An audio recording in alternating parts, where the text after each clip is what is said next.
आमचे सन्मित्र सन्माननीय प्रमोद प्रकाश लोणारकर, उपशिक्षक, जिल्हा परिषद प्राथमिक शाळा मुंडेवाडी, ज्यांचा चिरंजीव पुष्कर यांनी 12 चित्रपटात काम केलेलं आहे. एलिझाबेथ एकादशी हा चित्रपट सर्वांनी पाहिलेला आहे.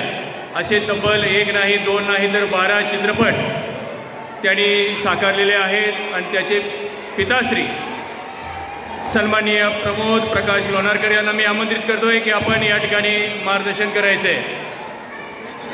झी अवॉर्ड विजेता चिरंजीव पुष्कर आणि त्याचे पितामह प्रमोद लोणारकर आपल्याशी या ठिकाणी किशोरी हितगुज मेळाव्याच्या निमित्तानं या ठिकाणी मनोगत साधत आहेत. टाळ्यांच्या गजरात आपण त्यांचं स्वागत करायचं आहे.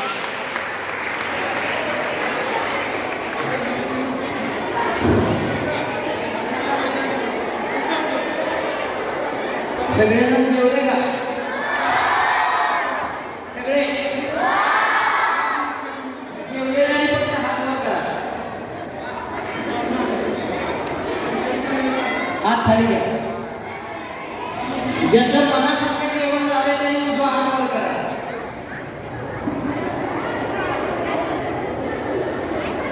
ज्याचं मनासारखं जेवण झालंय, त्याला चव आवडली, त्याने उजवा हात वर करा. हात खाली घ्या. ज्याला फारसं काय आवडलं नाही, जेवण डावा हात वर करा. 6व्या मिनिटाला संपवणार. चला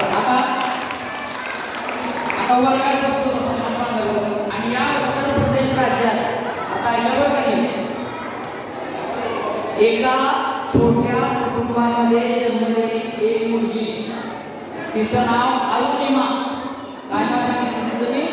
अरुणिमा. ती व्हॉलीबॉल खेळायची, उत्कृष्ट खेळाडू. काय काय मुलींनी खेळाच्या प्रकाश घातलेले आणि ती राष्ट्रीय स्पर्धेत खेळण्यासाठी प्रॅक्टिस करत होती. ऐका बरं का, तिचे वडील लष्करातले अधिकारी, अतिशय शिस्तीची मुलगी. म्हणजे तुमच्यासाठी तुम्ही कसं शिस्तीत मांडी घालत असताय, तुम्ही कसं ताट असताय, तशी ती शिस्तीची मुलगी. पण दुर्दैव कसं असतं बघा, एक दिवस ती रेल्वेने चाललेली असताना अचानक तिच्या डब्यामध्ये काही लुटारू शिरतात, चोर शिरतात. आणि होतं काय, खरा घडलेला प्रसंग आहे. काही लुटारांनी तिला उचललं, तिला म्हणजे कुणाला, त्या अरुणिमाला, आणि रेल्वेच्या डब्यातनं बाहेर फेकून दिलं. एवढ्यावरच थांबलं नाही, ती बाहेर डोळ्यावर पडल्यानंतर दुसरी एक रेल्वे गाडी तिच्या अंगावर गेली. एक पाय तर जागेवरच गेला. लोकांनी उचललं, दर्शनात बोलवलं, तिला दवाखान्यात नेलं. डॉक्टरांची आणि आई वडिलांची चर्चा सुरू झाली. सगळी हाडं मोडलेली. विचार करा काय शरीराची अवस्था झाली असेल. आपल्याला काटा टोचला तरी टोचला की कसं होतं बघा. आणि मग डॉक्टरांनी आई वडिलांना सांगितलं, म्हणजे ऐकलं की हिचा पाय नीट होणार नाही, ही जन्मभर अशीच राहणार. त्याच वेळेला तिला ज्या रूम मध्ये ऍडमिट केलं होतं, त्या रूम मध्ये टीव्ही होता आणि त्या टीव्हीवर एक कार्यक्रम लागला होता. कुणीतरी पर्वत उंच चढत होतं. तो कार्यक्रम बघता बघता ती अरुणिमा त्या अवस्थेमध्ये डॉक्टरांना आणि नातेवाईकांना म्हणाली, मी बरी झाल्यानंतर माउंट एव्हरेस्ट शिखर चढणार आहे. आता विचार करा, सर्वोच्च शिखर माउंट एव्हरेस्ट कोण चढणार आहे? अरुणिमा. अवस्था काय, मृत्यूशी झुंज देते. एक पाय तुटलाय, हाडं खिळखिळी झाली, सगळेजण नसते कसं शक्य आहे?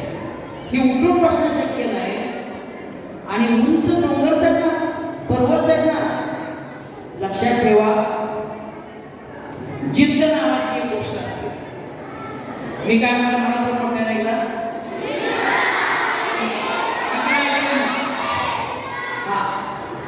तिने ठरवलं मी बरी होणार आणि माउंट एव्हरेस्ट शिखर चढणार.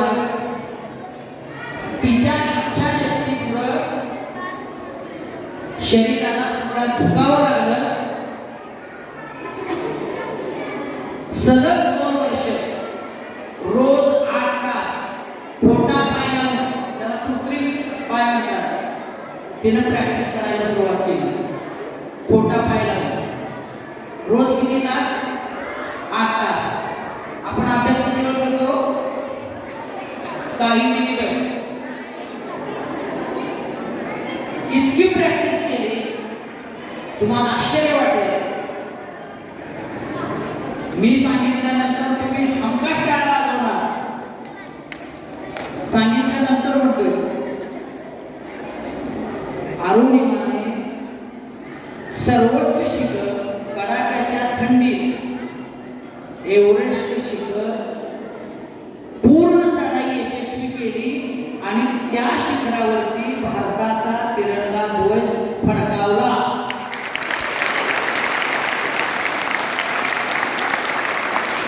त्यावेळेला ही बातमी लगेचच प्रसार माध्यमापुढे आली. काही पत्रकारांनी अरुणिमाला विचारलं, या अशा अवस्थेमध्ये म्हणजे ऐकताय का? ऐका, ऐकण्याजोग आहे. विचारलं की ही इच्छाशक्ती तुझ्यात कुठून आली, हे धैर्य कुठून आलं? त्यावेळेला तिनं दिलेलं उत्तर घरी गेल्यानंतर वहीत लिहून ठेवा. आता कानाने नीट ऐका. अरुणिमानं उत्तर दिलं. काय उत्तर दिलं ऐका बरं का. सगळे इकडच्या मुली तर छान ऐकताय, सगळे ऐकताय. आता कान देऊन ऐका. तिनं असं उत्तर दिलं, अपूर्णता शरीराला असते. काय उत्तर दिलं ऐका. अपूर्णता शरीराला असते, स्वप्नांना अपूर्णता असत नाही. टाळ्या वाजल्या पाहिजे.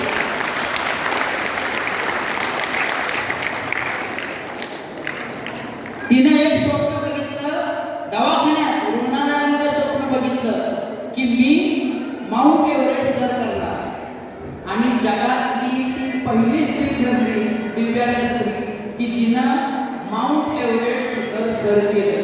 ती एवढ्यावरच थांबली नाही. जगातले सर्वोत्कृष्ट 6 शिखर ती त्या अवस्थेमध्ये चढली. एवढंच नाही, पुढे बसलेल्या मुली ऐका, ऐका. मगापासून तुम्ही छान ऐकताय, तिकडं काढायला गेलं, छान ऐकताय तुम्ही.